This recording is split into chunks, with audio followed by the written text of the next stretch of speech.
In each of us there is a particle of poverty, and that's why Robert Kiyosaki. You said once that inside every one of us is a poor person.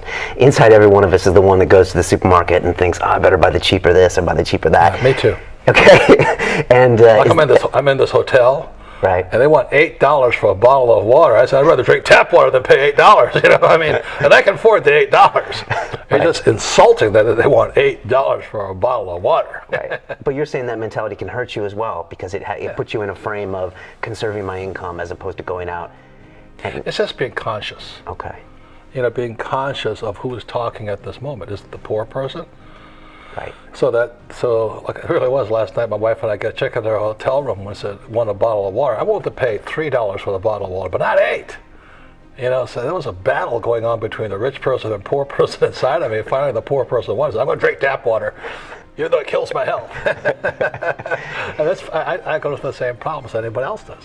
Right. And then that poor person is the conservative person, the person that doesn't want to take risks, the one that wants to conform. That's more the middle class. Oh, that's middle class. Okay. So the middle class person the middle class believes in a big paycheck, good education, job security, and a pension.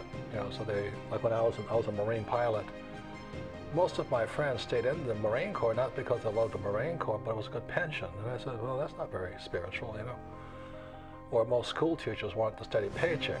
Now, my point of view is, psychically, that's what they broadcast onto a child. Right.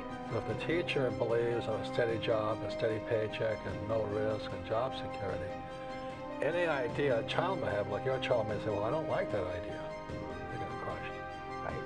That's the risk. Okay. And also subconsciously, they're getting this message that these people are happy to kind of have these jobs for life and collecting these paychecks. And yeah. And then when I say, well, Steve Jobs gets paid $1 a year, it doesn't compute because it's not inside their little box. Right, right.